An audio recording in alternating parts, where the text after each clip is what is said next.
Okay, so today I want to talk about why I think that the members of Congress have not been arrested, and why they probably won't ever be arrested. But in order to understand that, we have to go back and talk about a few things so that we can have the right perception of what the Constitution is and what it means. So I went back to the journals of the Continental Congress, and the United Colonies had come together to form a sort of loose union. And when they did that, they were called United Colonies. Just before 1776, they started forming their militias. And they wanted to form their militias into a state. Okay, so the state was the militias in the United Colonies brought together for specific purpose, which was defense. And in their journals, they capitalized defense, and they spelled it with a C. And I've explained in some of my other videos that defense with the C is from Old French, which is Old Norse, and it was meant fortification, to fortify.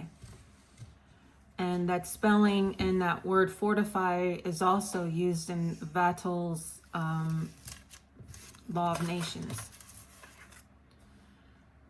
and among other places.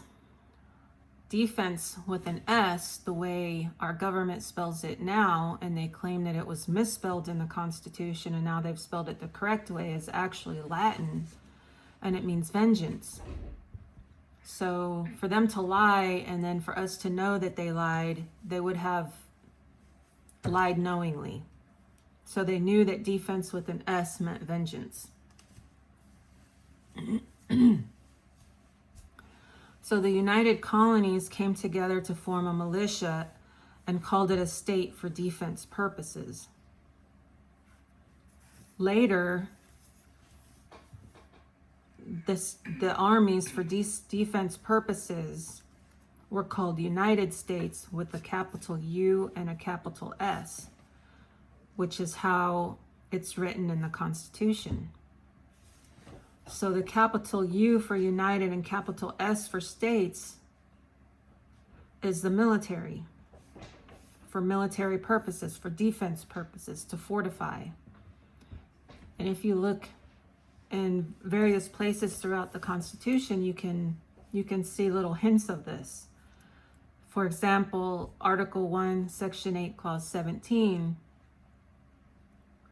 talks about the seat and the land's purchase used for fortification purposes, and fortification is defense with a C, and defense with a C is also written in the Constitution. So we know that defense with a C means fortify, and it was for the militia to help preserve our liberties.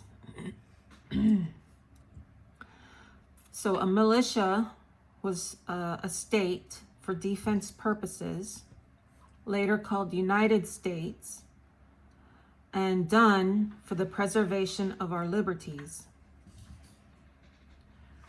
The Declaration of Independence does not call it capital U United, it calls it a lowercase u, United States for defense purposes. I use the Heritage Foundation book for the Constitution and the Declaration of Independence because all the capitalizations and spellings, as far as I can tell, are true to the original. Okay, so it says the Declaration of Independence in Congress, that's of the United Colonies, July 4th, 1776, the unanimous declaration of the 13 United States of America. So when they say this, I'm thinking that it means the United Colonies, because the United Colonies were later called United States, and United is in lowercase, and States of America is uppercase. Not all caps, but States uppercase and America uppercase. But United is smaller, small u. And that's important to understand, because that's not the militia, the states of the militia, or the militia states, called United States. Okay, so let's talk about why members of Congress are supposed to be military officers. So when the Constitution was written, they didn't really have anyone who was a citizen of the military. They had a militia, but they didn't really have any officers with commissions, at least not enough that could constitute the ones in all the states. And so they had to set some requirements so that the representatives and the senators could at some point move up into the office of the presidency. And if you're at all familiar with the military and how their offices work, you have to start at the bottom and work your way up. You can't start at the top. So the House of Representatives is at the bottom, the Senate is over them, and the presidency is over the both of them. So in Article 1, you have the House of Representatives, who are required to have 7 years as a citizen of the United States. So citizen is a member. And if, as I said, United States meant a member of the militia, then they had to be a member of the militia, or as we might say now, the military. So they had to serve as an officer for 7 years. But they could not be an inhabitant of the state in which they were chosen. So that tells me that they had to live on federal lands. When a state joined the Union, part of its requirement to be able to join, and it had obligations and requirements. The obligations and requirements are what make up a contract. So the obligation was that it had to dedicate some of its lands for military purposes. That was the annexation of lands. Not all the lands, not the entire state, just some of the lands for military purposes. And these military areas were called posts. Throughout time, since then, they've been called a variety of other things, such as areas, enclaves, islands,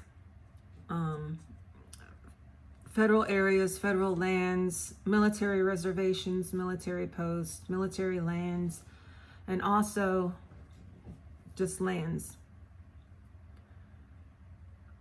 So to be a resident on those lands meant that you were a citizen and you were in the military, because you were on the federal military lands, which meant that you were not an inhabitant of the state, because you were outside the state, even though the lands were in the state.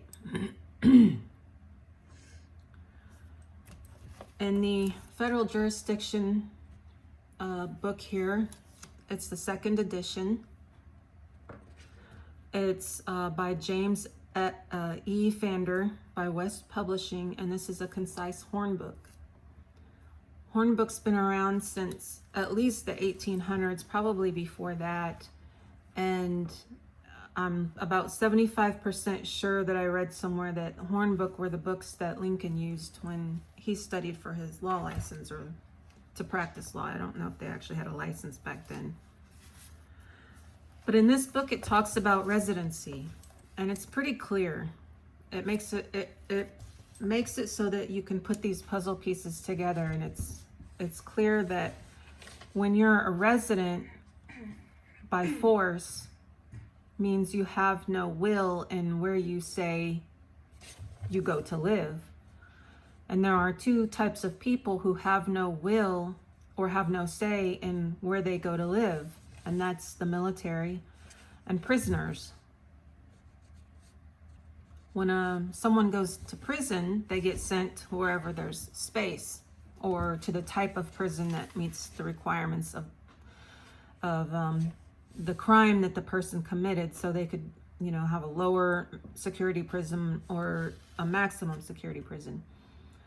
So when a person is a prisoner, they don't really get to say where they go to prison at. They are sent there and that's it. It's possible that a criminal may have the desire to be in that place, but that doesn't really make a difference in whether or not they had a say-so in where they go. It just is a coincidence that they happen to want to be there. It's much the same for military. When you join the military and you're given a job to do, you go to those places where that job needs to be done. You don't really have a say-so, and you can't say no. And even if they give you a choice of 3, 4, or 5 places and you get to pick one, that doesn't mean that you had a will in saying where you go. It's just that you got to pick of so many choices that they offered you. So when you're in the military, you go where you're sent. You can't say, no, I'm not going there. If they need you there, they send you there, and that's it. You go. Especially because when you join the military, you're under contract. So when you're in the military, you're not necessarily an inhabitant of the state where the military post is. They send you where they need you. So it says here that shall not be, when elected, an inhabitant of that state wherein he is chosen. So if you're required, in order to be elected to the House of Representatives, to be 7 years a citizen of the United States, that's saying you had to be for 7 years a member of the militia and not a member of the state. So you would have to be on federal lands serving in a military capacity. The senators have much the same requirement. They have to be a little bit older because senators, another word for senator is senior, and that's in the etymology dictionaries. And I use the Chambers Etymology Dictionary. There's one online, but I have a hard copy and I use that one. So senators are seniors. They're senior to the House of Representatives, and they are advisors to the president. They have to be 9 years a citizen of the United States. So if you take 7 plus 9, you have 16, and the president is required 14 years. So by the time a representative serves 7 years, and then after their 7 years, they serve 2 more years, that's 9 years. So then they're 9 years a citizen of the United States. So they go from being a member of the House of Representatives for 7 years. They go up and serve 2 more years, and that's 9 years. And then they can move into those positions. And then you have 16 years for people to continue to move up so that we have choices in our presidential candidate.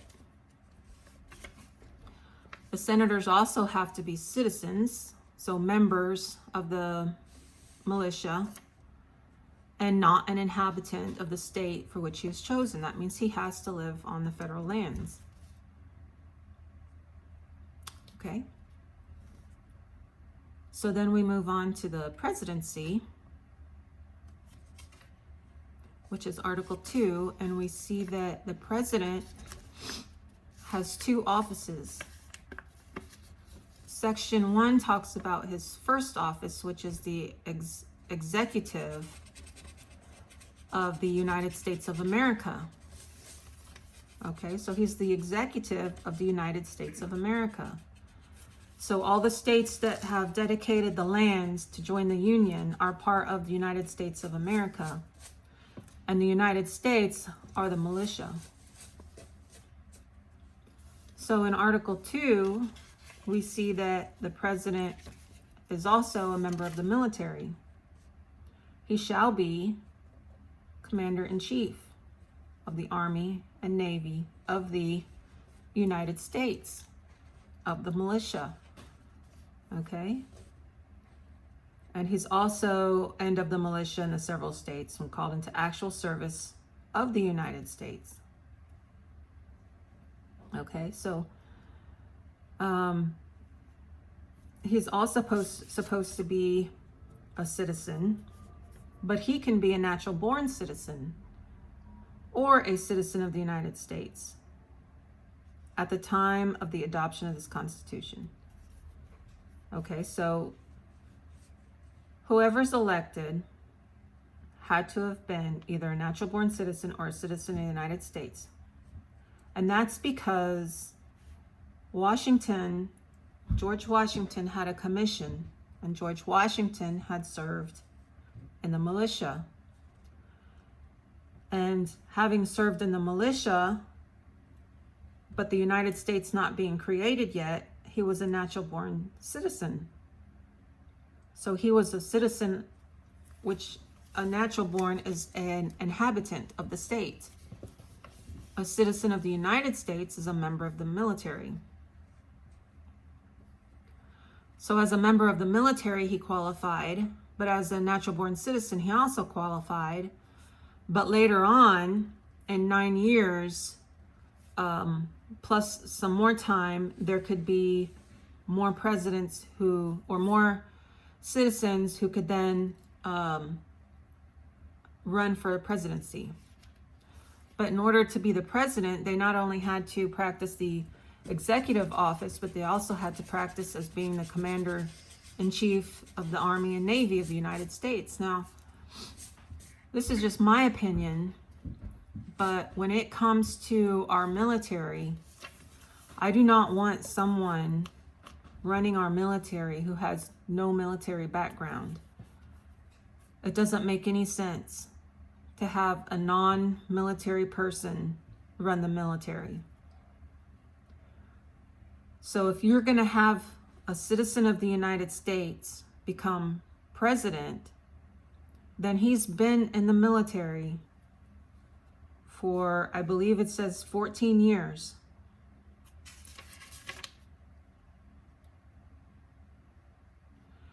And after that, they can run, and they've been in the military for that long, and they know what they're doing. They know how to run a military. They know how the military works. Bush, Clinton, Obama, Trump, and it doesn't matter if I like any of these people or not, or if I support them or not. What matters is, are we going to go off of what the Constitution says, or aren't we? If we are, then let's do it 100%. If we're not, then let's just get rid of it. And I'm not saying I want to get rid of it or I don't want to get rid of it. I'm just saying either we're going to follow it or we're not going to follow it.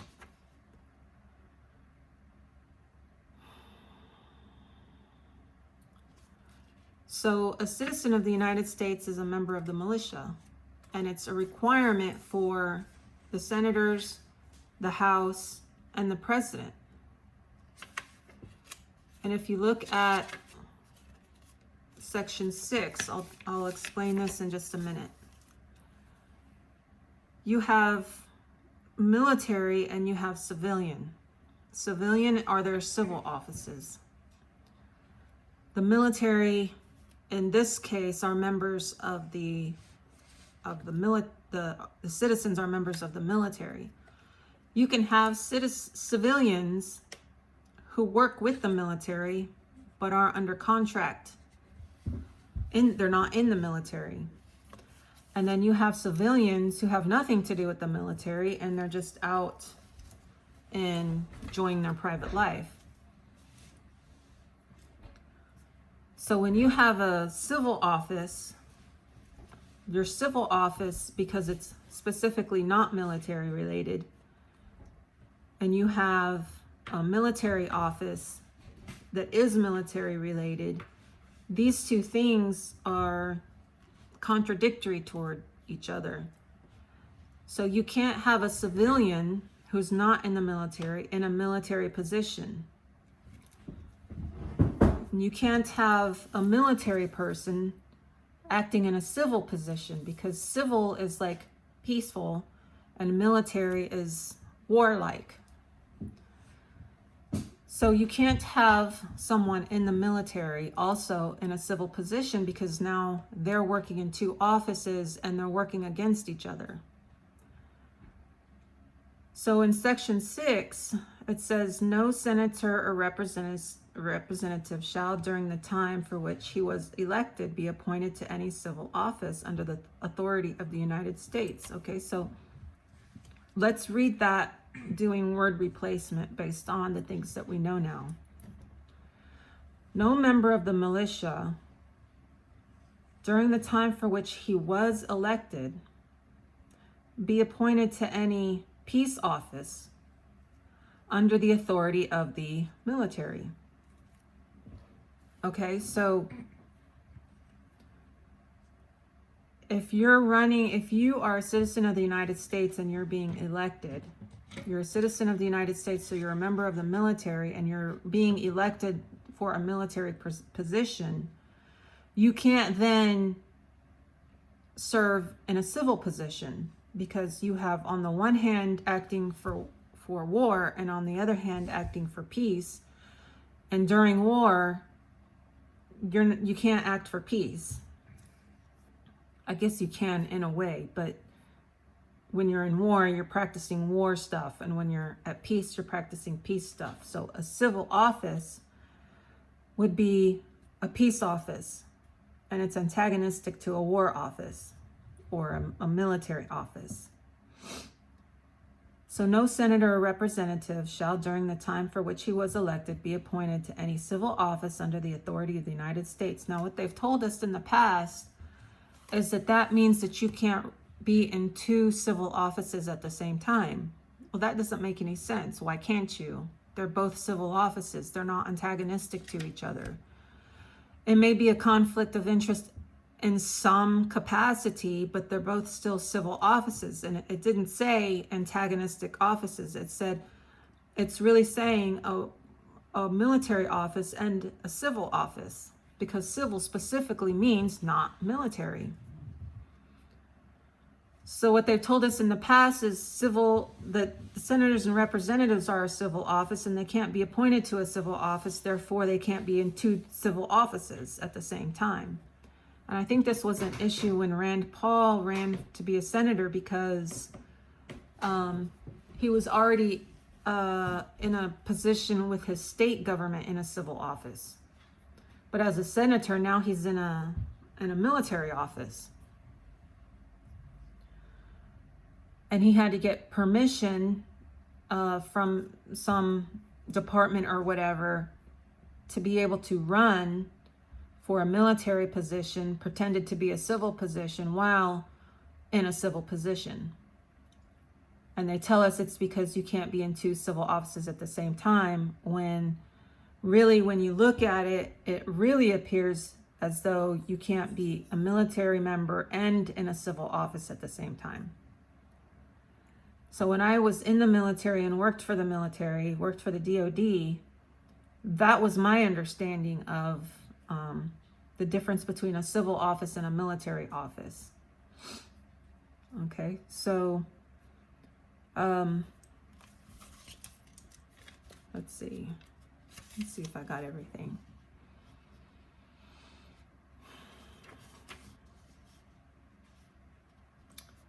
So if the members of Congress are supposed to be in the military, then they should be officers with a commission and an oath. But if they're supposed to be in civil positions, then everything they do, they're allowed to do. But if they're supposed to be in a military position, then everything they do is impersonating an officer. So if our members of Congress are supposed to be in the military and have a commission and an oath, and I'm not saying that they don't have oaths, but what good is the oath if they didn't actually meet the requirements, which was to be an officer of the military? Then is their oath really any good? And if they're supposed to have a commission and be military officers and they're not, then some people would make the case that they're impersonating an officer. And what I'm saying is that they're not impersonating an officer because they never met the requirements in the first place. And because that law is strictly for the military, so a military member cannot impersonate an officer, but that doesn't apply to civilians. Civilians can impersonate anything they want, including an officer of the government, and it's not illegal. So if they are civilians impersonating officers, which I believe they are, then they haven't actually committed a crime. And if they haven't actually committed a crime, what are you going to do to them? Every law that they've passed and everything that they've done doesn't mean anything because they're unconstitutional, because they never met the requirements to serve in that position in the first place. And that's why I believe that you'll not ever see them arrest the members of Congress, because they're all civilians and they're not members of the military, and so nothing they do is real anyway. So there you have it. They're all acting as fictions of law. They don't meet the constitutional requirements. They're all civilians impersonating officers. It doesn't matter if they have an oath or not because they don't have to follow it. And if you look at the Office of Law Revision Council website with the government, then you'll see that Title II for Congress was never passed into positive law anyway. And what that means is that all the things that Congress does is outside of the Constitution. They're not positive laws. They didn't conform to the Constitution, and they don't conform to the ideas of federalism. So if you have any questions on what I've told you, leave a comment for me and try to share this video, because there are people out there who really want to learn this stuff and they need some help with something or another that they're dealing with, some kind of case, either with their kids or some other issue, divorces and such. And so if you share this video, you may be helping someone. So please do that. Please share, and I'll see you in the next video.